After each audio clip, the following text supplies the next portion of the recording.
CBSE के date sheet कब तक आएंगे पता नहीं है। इसके पीछे कई कारण है। सीआईएसई ने अपने डेट शीट को रिलीज कर दिया है। सीबीएसई के पैरेलल एक बोर्ड है जो कि class 10th and class 12th के बोर्ड एग्जामिनेशन कंडक्ट करता है। तो सीबीएसई के डेट शीट क्यों डिलेड है? जनरली ये डेट शीट 30 ऑफ दिसंबर तक आने की उम्मीद है, या उससे पहले आ जाए तो ये स्टूडेंट का भाग्य या सौभाग्य होगा। लेकिन अभी के समय में यही शेड्यूल्ड है, चाहे न्यूज़पेपर मीडिया रिपोर्ट्स कुछ भी बोलते रहे हों, और कुछ भी बोलते ही रहते हैं, इसमें कोई दो राय नहीं है। यहाँ पर जो पेच फंस रही है कि सीबीएसई के बोर्ड एग्जामिनेशन के डेट्स को कई सारे पहलुओं से होकर गुजरना पड़ता है। पहला तो गवर्नमेंट ऑफ इंडिया की सहमति जरूरी होती है, क्योंकि गवर्नमेंट ऑफ इंडिया के अंतर्गत यह एग्जामिनेशन कंडक्ट करने वाला बॉडी है।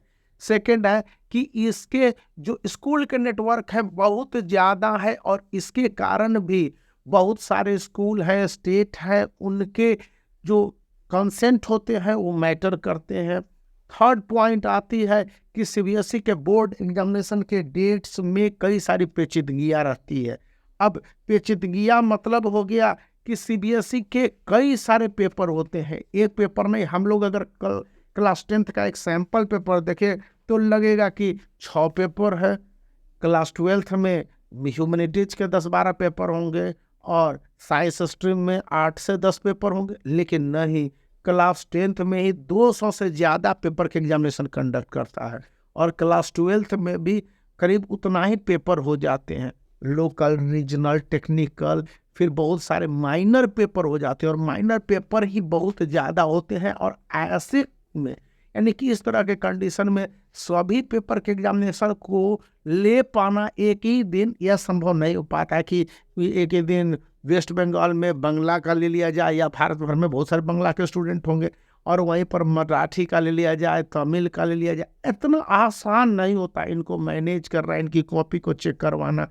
और बाकी सभी कुछ इस तरह से होते हैं कि स्टूडेंट को इन बातों के लिए साथ साथ सीबीएसई अपने सिस्टम को भी देखती है कि उसका सिस्टम कितना इफेक्टिव वर्क करता है। मोटे तौर पर उसका सिस्टम जो वर्क करता है उसी के हिसाब से वो एग्जामिनेशन को कंडक्ट कर पाती है, और इसलिए इन डेट शीट में प्रॉब्लम है।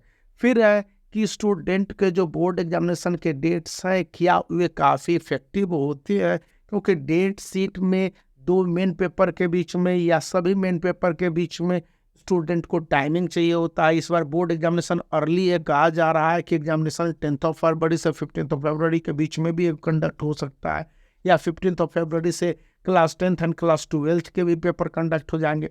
पेपर को कंडक्ट करवाना सबसे आसान चीज़ है। अब उन पेपर को रखना, सीबीएसई का कोई तो रीजनल ऑफिस इस तरह से नहीं ना है। पूरे अगर देख लीजिए कि किसी एक डिस्ट्रिक्ट में कम से कम सीबीएसई के 100 एफिलिएटेड स्कूल है, एग्जामिनेशन कंडक्ट हो रहे हैं 50 सेंटरों पर, या मान लिया जाए कि 25 से 30 सेंटरों पर। अब उनके बाद उनकी कॉपी को कहाँ पर रखा जाए, किस तरह से टोटलिंग किया जाए, किस तरह से अरेंजमेंट लगाया जाए, और फिर उन कॉपी को किस तरह से सेंटरों पर चेंज किया जाए, यह भी एक प्रॉब्लम आ जाता है। और इन प्रॉब्लमों का जब तक सॉल्यूशन नहीं होता है, सीबीएसई लगी रहती है। बहुत सारे स्कूल हैं जहाँ पर वो अपनी कॉपी को रखवाता है, कॉपी की चेक करवाने की भी परेशानी होती है कि कितने एग्जामिनर आ रहे हैं, कितने एग्जामिनर कॉपी चेक कर रहे हैं, कितने एग्जामिनर कॉपी नहीं चेक कर रहे हैं। तो इन तमाम तरह के पहलुओं के कारण ही सीबीएसई के जो class 10th and class 12th के जो बोर्ड एग्जामिनेशन के डेट शीट निकालना इस समय जरूरी हो गया है कि उससे ज़्यादा समय पर कॉपी चेक करके रिजल्ट दे देना। और यह एक पेचीदगी भरा बात है, और इसलिए भी मैं आपको बताता हूं कि बोर्ड एग्जामिनेशन के लिए डेट शीट आने में लोग चाहे जो करें, मीडिया रिपोर्ट्स चाहे जो करें, मीडिया में तो बातें आती रह रही है, आपकी ये डेट शीट डिलेड है, और ये 30th ऑफ दिसंबर तक ही आ पाएंगे। उससे पहले तो मैं नहीं कहता, आ गया तो आपका भाग्य, नहीं तो जय श्री राम।